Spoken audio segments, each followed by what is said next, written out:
And away we go. It is the nightcap brought to you by Galactic Fried Chicken right here on BearcatJournal.com, www.galacticfriedchicken.com. Download the app. They will bring it right to your front door pretty much anywhere inside the 275 loop. Or get down to Dayton, Kentucky. Tell them to pump it up. Save yourself 15% on those delicious chicken tenders, fries, fried chicken, coleslaw, fried pickles, all the good stuff. All right, Aaron. Away we go. It's a little different Tuesday this week because I wasn't there. Remember I told you she got ear hold with the volleyball last night? Mm-hmm. She woke up this morning sensitive to light, headache. Concussion protocol. So had to get her to the doctor this morning, and she is effectively in concussion protocol from getting ear hold with a volleyball on warm-ups. And she later in the match she fell, tripped over a teammate going for a ball, and she has a hip pointer too. Who knew volleyball was such a high injury sport? I mean, ankles, shoulders, like that stuff you kind of expect, but a concussion and a hip pointer, she dives a lot. I mean, the way that she was wearing her knee pads when she was going to tryouts, I wouldn't be surprised if she had knee injuries either, because they weren't covering her kneecaps. They don't. None of them do. It's amazing. My aunt came for the first time to see her this season last night, and she was like, "Why don't any of their kneecaps cover their knee pads cover their knees?"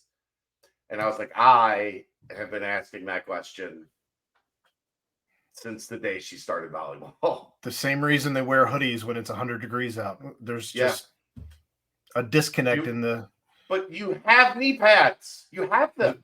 There's a disconnect in the head for these kids, I'm telling you. You pull them up 3 inches and they will protect your knees. There's been 3 times she's hurt, not hurt, but got a little cherry or a bruise or whatever on her knees. Yeah. And I'm like, you're wearing knee pads. Anyhow, yeah. So it's been a day. I didn't get to make it today, unfortunately, but Scott Satterfield, Justin Harris, and Gavin Gerhardt took the dais. And Aaron, I think there was one newsworthy item from today that I haven't seen talked about really much. Okay. Scott Satterfield named Corey Kiner his number one back. He is our guy. We're still going to give other guys a chance, but Corey Kiner is my back. I think that's almost word for word what he said. Well, I believe there are. Hang on, I'll get you the exact number. Let's see. It appears there are 258 reasons currently why Corey Kiner would be the number one back for this. Yeah, I don't have a problem with it. I'm not disputing it. Nope. I'm just saying that was the one thing that I thought was kind of newsworthy today. Yeah. Out of press conference. You just got to find that extra gear and get it in the end zone. He doesn't have it, Aaron. He's not going to outrun defensive backs 70 yards down the field. Maybe he can figure out how to shake a guy off who's making a tackle then. I mean, no, I think you just take the 65-yard run and be happy. Oh, I want the end zone, Chad. It's a 65-yard run, Aaron. I want 6, not 3.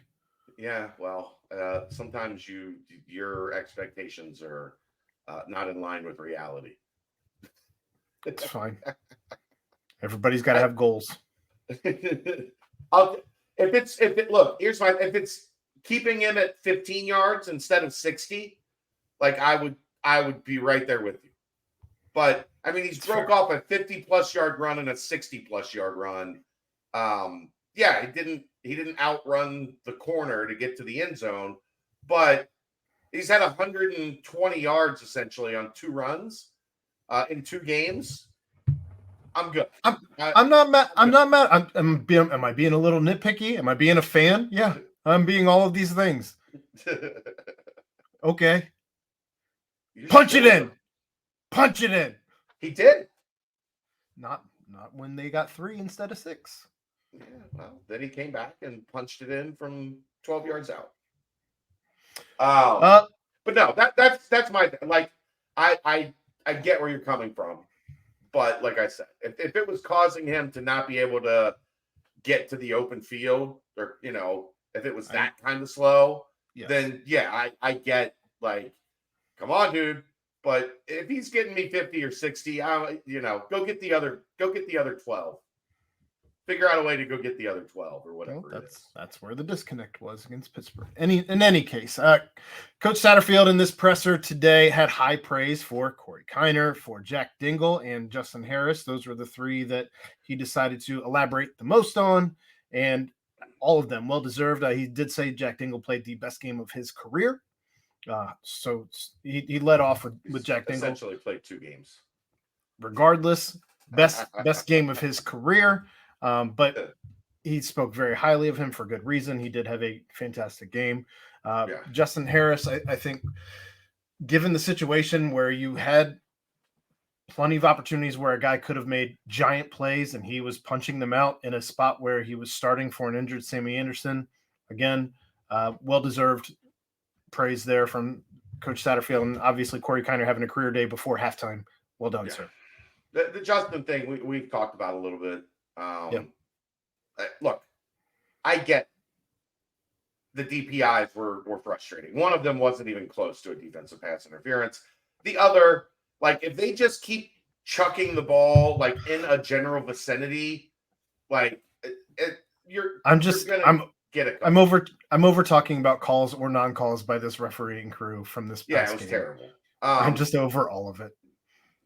But like we talked about last night, he had 4 times where the receiver had the ball. Like, had the ball. Came down with and it. He knocked it away. Like it was a catch, and Justin Harris made it not a catch. Lost the 50-50 battle and still won the 50-50 battle. Right. So, like, I get the frustration with the PIs. The notion that he had a terrible game. Did he have a flawless game? No. Did he have a terrible game? No. Because that is one of my least favorite things, is when you do that to a guy, and he made some good plays. Like, that's not sugarcoating it. If you're going to crush him for the 2 bad plays, you have to praise him for the 4 good ones. I know that's not how the internet works, but it should. Like, there should be some perspective of, could have been a little bit better, could have been a little tighter on a couple situations, but also went out there in a reserve role. And how much better does Pitt's offense look if they make 2 or 3 of those plays that Justin Harris doesn't knock away? Then you've completed 12 passes instead of 10. Good job. Yeah, that's my other favorite one from the weekend. The secondary looks terrible. They completed 10 passes. 10. Out of 32. Not out of 16, not out of 18, out of 32. Right.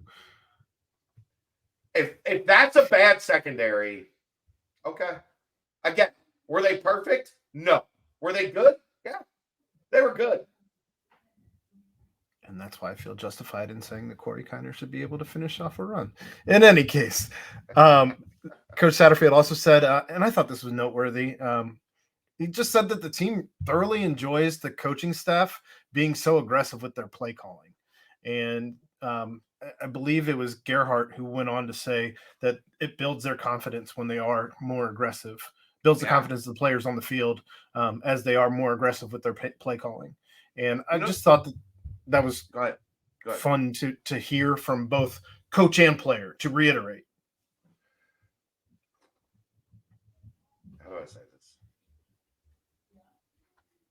Being predictable is oftentimes just as boring for the players as it is for the fans. Like, it's of course, there's some joy in knowing this is what we do and we're really good at it and we're just going to smack you in the mouth. Sure. But when were the times, let's just pull the Band-Aid off here, in relation to the Fickle era, when were the times that the players were the most hype about a decision, like the way that something was handled? It was always when there was the Mike Warren 4th down calls at UCLA. Like that set the tone for the Pickle era. Tyler Scott breaking against, what was it? Was it Miami? I think so. When they were down last year, 17-7 or whatever. Yeah. Well, I was even going back to the first play of the season. Yeah. That was 2 years ago. But wasn't that Miami? Yeah, I think that's the year that Miami was the opening game. Yeah. I've never. But yeah, like players enjoy knowing like my hard work is going to be rewarded by a coach that wants to kind of play like I want to play. Right. Well, and that's how guys want to play. Right. Sure. And I think that both those examples I gave was aggressive play calling. You're not just running up the gut for 2 yards, 3 yards on a first down, a second down, and then figuring out, oh, well, it's 3rd and 6. What do we do now? And then you're hoping. Here's a perfect example.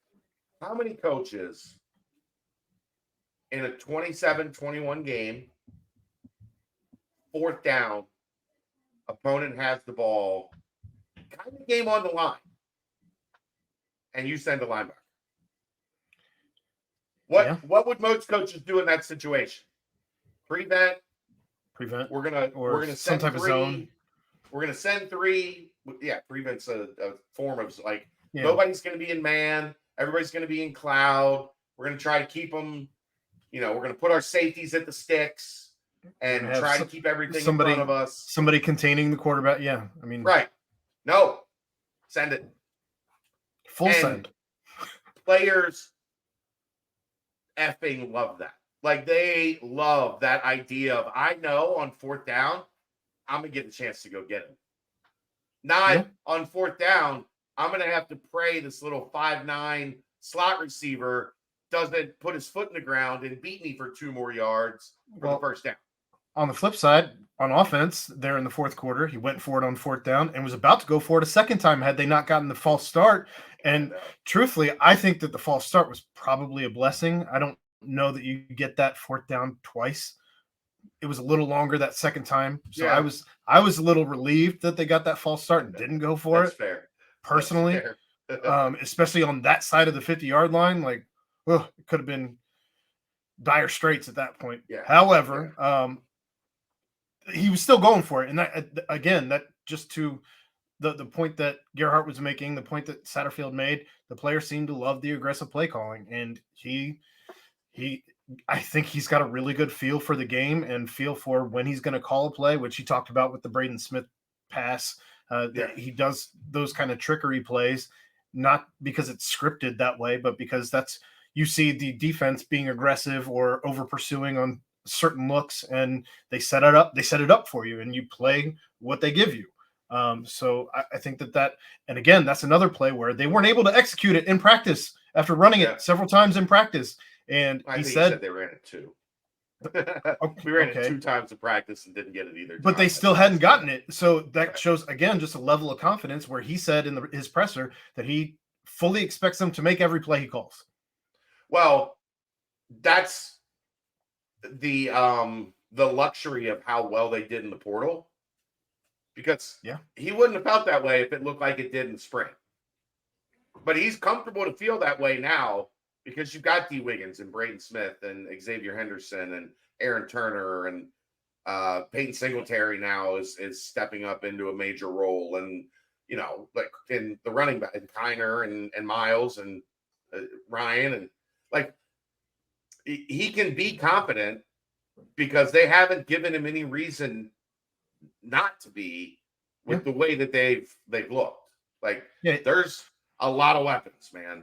I even remember at one point on a fourth down, I think this one ended up being either a timeout called. I think it was a timeout by Pittsburgh, but Evan Prater was out there. So, Yeah. I mean, they're not afraid to put anybody out there to get the Right. job done at this point. Yeah, I think Evan's part of the regular rotation, so I don't think that's a You total just shock. you just didn't mention him as you mentioned all these other weapons. So, I mean, Evan is working his way up into that group, and he's done a good job so far.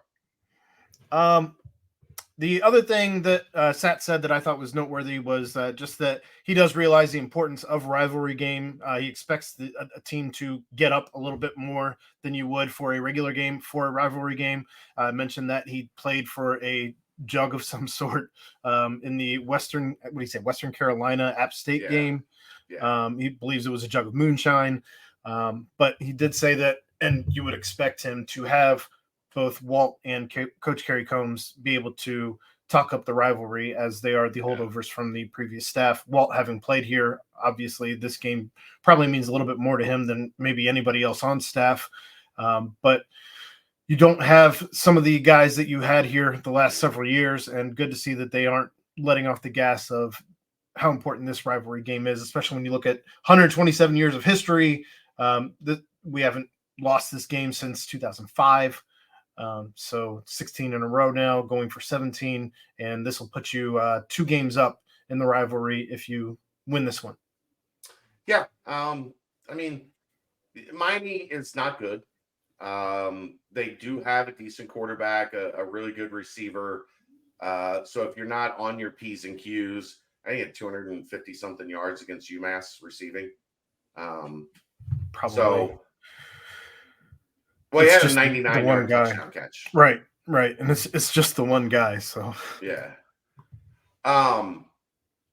So I mean, you've got to take them serious. They were up 17-7 last year.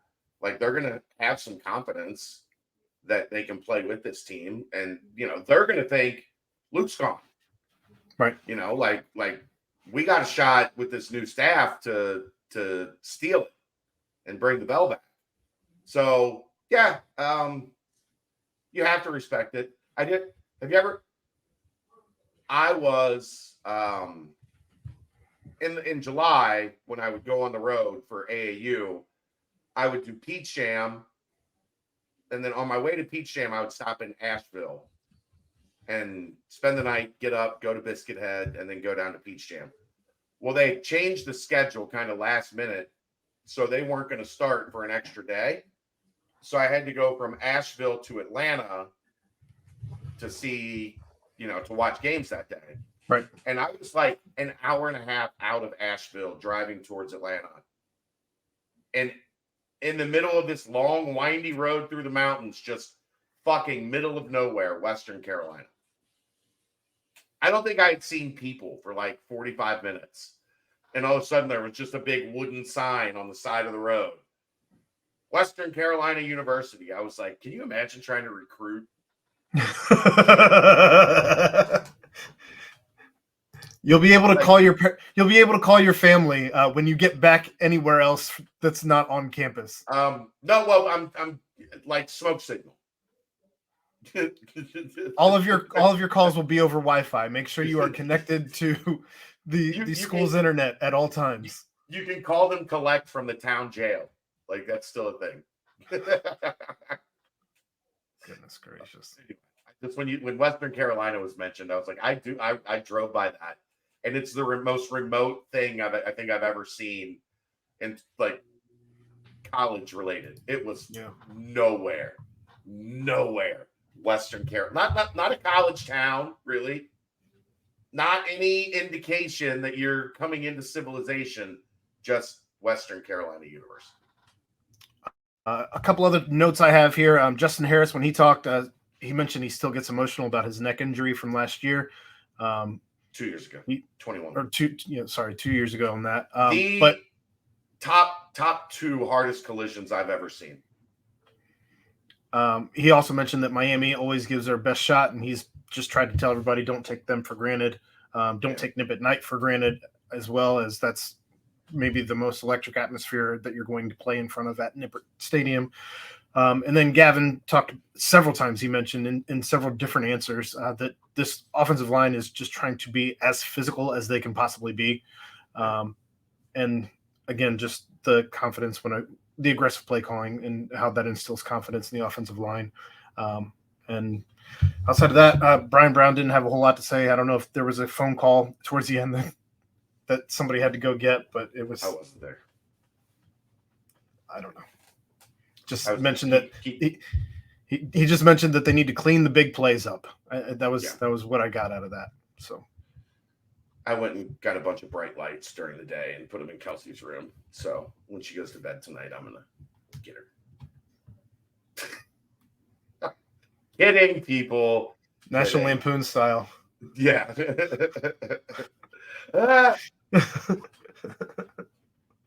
And all right. Rockets, red glare. That's gonna wrap it up. Again, kidding. I would not do that to her. And kind of. That's the nightcap. Brought to you by Galactic Fried Chicken, right here on BearcatJournal.com. Sit.